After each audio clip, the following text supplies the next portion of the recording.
Smart Terrain sebenarnya adalah fitur keren dari Vuforia yang dimana dia itu dapat mendeteksi permukaan datar dan dianggap sebagai platform. Kalau ada objek lain, dia bisa mengenalinya sebagai obstacle. Sayangnya, fitur ini terlihat deprecate semenjak Vuforia 6,5. Sama seperti yang pernah saya bahas pada video shooting AR, fitur tersebut nampaknya akan digantikan dengan fitur pada AR Core atau AR Kit, yang artinya memerlukan HP yang lebih baru dan lebih canggih. Jadi kali ini kita akan coba menggunakan Vuforia versi lama, yaitu Vuforia versi 6,5 itu, yang dimana disitulah terakhir Smart Terrain bisa diakses. Jadi di sini karena sudah sulit untuk mencari Vuforia versi lama, maka balik lagi kita akan mencoba mendownload Unity yang memang di dalamnya sudah embed Vuforia versi tersebut. Dimana setelah saya research, Vuforia terakhir versi 6,5 terdapat pada Unity 2,5 2017 2.5. Di 2017.3.0, Smart Terrain sudah tidak ada lagi, sudah tidak bisa diakses lagi.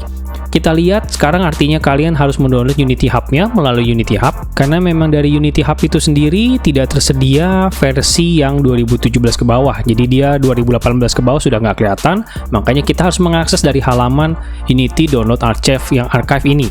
Yaitu kalian harus mengklik Unity Hub-nya, baru nanti dia akan mengirimkan perintah untuk mendownload Unity 2,5 tersebut. Ya kebetulan punya saya sudah ada, mungkin saya coba contohkan dengan 2.4 biar kelihatan kayak gimana, supaya komponen-komponen itu jangan sampai lupa di download, terutama adalah standar aset, karena nanti kita akan menggunakan untuk mengkontrol karakternya. Di sini standar aset jangan lupa, lalu Android tentu saja jangan lupa juga. WebGL ini opsional sebenarnya sih, karena mungkin kalau mau bikin di web, punya saya sering bikin pakai web. Tentunya yang jangan lupa adalah Vuforia Augmented Reality Support.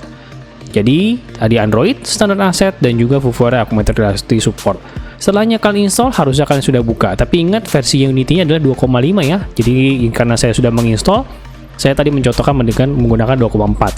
Di sini Unity 2.5 kita akan coba buka terlebih dahulu, memasukkan si Vuforia-nya. Jangan lupa kita di dalam Android ya, switch platform ke Android, lalu pada player settings kita menyalakan bagian XR settingsnya untuk Vuforia Augmented Reality dicentang. Dan baru kita bisa menambahkan si 3D object kita, yaitu Vuforia AR Camera. Seperti yang sudah saya bahas di tutorial sebelumnya, selalu kita gantikan AR Camera dari main kamera. Jadi main kamera nanti kita buang. Ini kita import dan kita buang AR main kameranya, meninggalkan AR kameranya. Kemudian kita tambahkan si image target dari Vuforia-nya.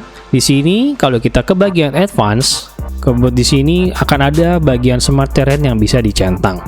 Mari kita bandingkan ke Unity 2017.3, yang dimana kalau kita lakukan hal yang sama,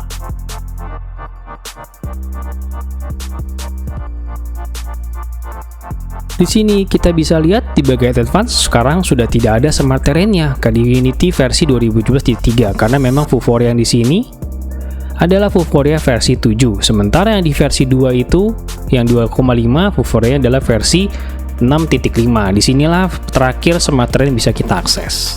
Oke, jadi kita kembali ke Unity 2.5 yang kita bisa akses Smart Terrain-nya. Artinya kita perlu menambahkan App License Key karena kita memerlukan image target sebagai penanda awal kalau kita mau mendeteksi terrain di sekitarnya. Jadi di sini kalau kita belum tambahin image target punya kita, dia masih menggunakan punyanya default Unity ya. Menambahkannya saya sudah pernah bahas pada tutorial yang paling awal Vuforia, yaitu kita masukkan license key kita di dalam developer Vuforia, login ke sana. Kita masukin di dalam Vuforia configuration. Dan lalu sekarang kita harus mendownload Unity package dari target manager kita, yaitu kartu-kartu yang sudah kalian jadikan marker dan kalian download database-nya menjadi Unity editor. Nantinya dia akan mendownload Unity package yang akan kita import ke dalam Unity kita dengan menggunakan aset import package custom package. Ini kebetulan sudah ada ya, jadi saya cancel saja. Dan dia terletak di sini. Nantinya dia akan mengimport gambar marker yang memang kita perlukan. Dalam hal ini adalah saya mau coba menggunakan my first marker dan saya akan gunakan Imani saya. Ukurannya kecil ya, kita akan besarkan 1.1. Oke, ini sudah lumayan. Dan seperti tadi kita bahas, kita centang Smart Terrain-nya. Nantinya dia akan ada semacam kayak wireframe, itu menandakan kayak contoh example, jadinya kayak begitu. Nanti di situ juga ada semacam kayak kotak wireframe biru, di mana kotak wireframe biru adalah objek yang kalau misalkan dia mendeteksi ada penghalang, dia akan anggap sebagai itu dan dia akan jadi kayak penandanya lah seperti itu. Jadi kita nggak bisa tembusin itu. Supaya langsung bisa kita contohin, kita coba import lagi beberapa aset. Kita mau coba import cross-platform input. Nah, di sini Unity 2017 memang sudah ada ya di sini import package-nya. Tadi standar aset yang harus dicentang ketika kalian menginstal Unity-nya. Cross-platform input dan karakter. Dua ini harus kalian import karena kita nanti mau menggunakan controller mobile untuk menggerakkan karakter kita yang dari sini. Kalau sudah terinput, sekarang kita masuk ke dalam standar aset. Kalau sudah terimport, pasti standar aset ada, dan di situ akan ada karakter dan cross platform input. Di mana kita mau masukin third person karakter kita si Ethan. Ya, ini dia biasa ya, kita masukin menjadi child si image target kita. Nah, jadi kan image target kita ya dipastikan dia child dari image target kita dan dia posisinya di 00 kayak gitu. Dan untuk menggerakkan si karakter Ethan ini, dia kan sudah terintegrasi, langsung kita bisa langsung pakai menggunakan si cross platform input. Jadi kita nggak perlu bikin script apa-apa, kita tinggal masukin mobile single stick control ini. Di dalam mobile single stick control ini nantinya kita akan mendapatkan controller, di mana controller itu nanti akan menggerakkan si karakter kita ya. Tapi kita akan perlu menggunakan beberapa tombol. Tombol jamnya ini kalau dari ini dia warnanya putih, tulisannya juga putih. Kita perbaiki dulu sedikit teksnya supaya warnanya tidak putih. Kita kembalikan warna jadi hitam. Dan kita perlu menambahkan satu tombol lagi, yaitu tombol untuk activate, karena kita nggak mau kan pada saat nanti pertama kali muncul dia ini masih akan detect gitu kan. Dia masih akan detect mencari untuk membuat terrainnya pertama kali muncul, dan kita nggak mau dia pertama kali muncul itu belum ada platformnya, terus si third person controller langsung nongol. Nah, dengan begitu nanti kalau langsung nongol itu akan nanti dianya jatuh. Jadi karena nggak ada terrainnya, nggak ada permukaan, jadinya dia langsung nongol terus jatuh jadinya karena nggak ada terrainnya. Makanya awal-awal kita akan bikin dia disable terlebih dahulu dengan menggunakan script. Isi dari scriptnya objek aktivator ini adalah sederhana banget. Jadi pertama kali mulai script itu akan membuat si karakter, which is game object ini nanti kita akan drag and drop si third person controlnya. Dia akan langsung pertama kali game dimulai dia bikin false, seperti dia nggak aktif, semacam kayak di disable.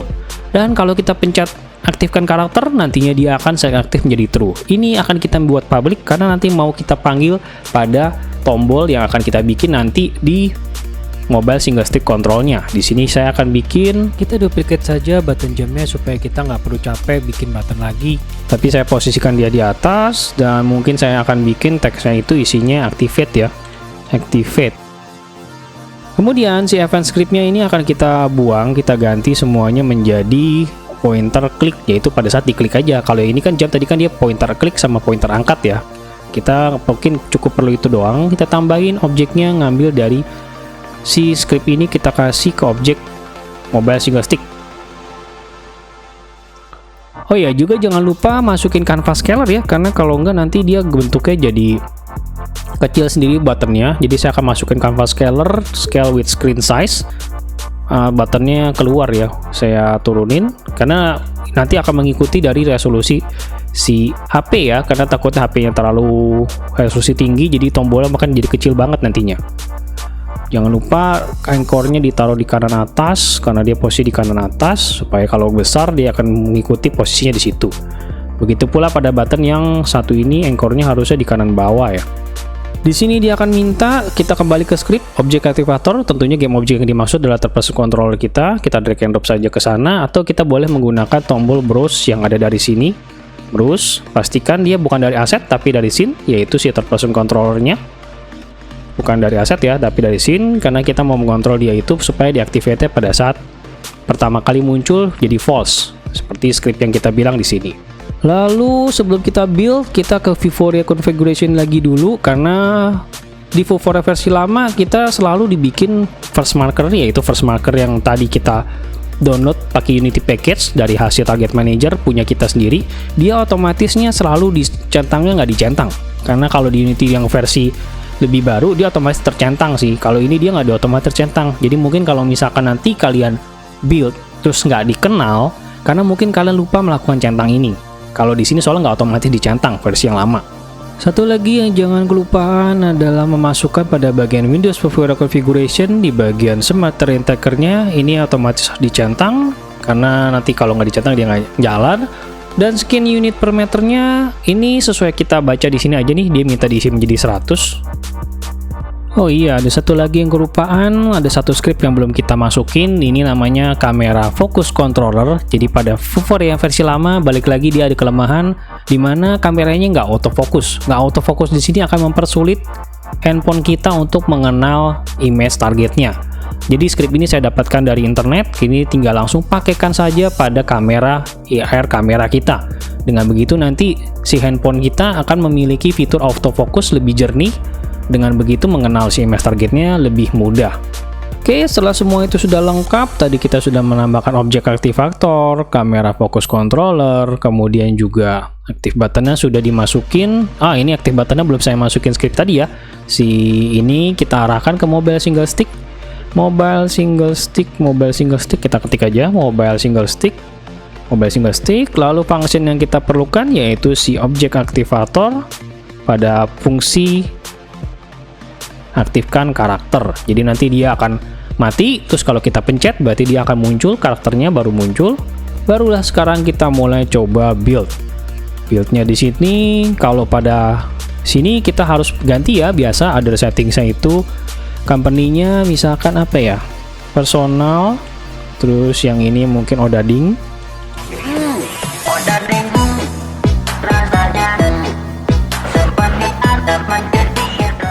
Biasanya TV compatibility dimatikan karena kita nggak menggunakan TV Android untuk bisa melakukan AR. Resolution dan presentationnya, ya mungkin saya nggak mau portrait, jadi saya menyalakan landscape left dan landscape right. Habis itu kita tinggal build seperti biasa. Untuk build jangan lupa ya pada bagian external tool, SDK JDK kalian sudah lengkap. Untuk masalah SDK JDK itu saya sudah pernah bahas di tutorial sebelumnya, silahkan kalian cek. Untuk yang dari Fuvora lama menggunakan SDK punyanya Fuvora yang baru. Kita build, kita bikin folder biar rapi. Saya kasih nama Smart Terrain, mungkin ST aja biar cepet.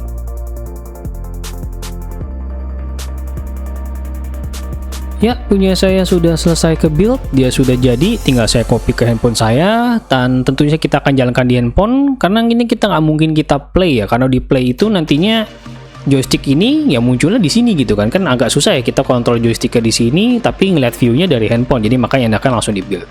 Oke, kita langsung ke handphonenya. Saya sudah install aplikasinya di handphone, lalu menaruh marker dan beberapa objek lain untuk dikenal sebagai obstacle. Awalnya kita perlu dekatkan dulu kamera ke marker agar inisialisasi smart terrain-nya. Nanti kalau sudah muncul garis hijau, itu artinya dia sudah mulai generating. Bisa kita join kameranya agar dia generate juga environment sekitarnya, termasuk obstacle-nya dia garis warnanya biru. Lalu kita munculin karakter kita, yang kalau kita gerakin menuju obstacle biru dia nggak bisa tembus karena ada collider-nya. Yang ini juga kita bisa berdiri di atasnya.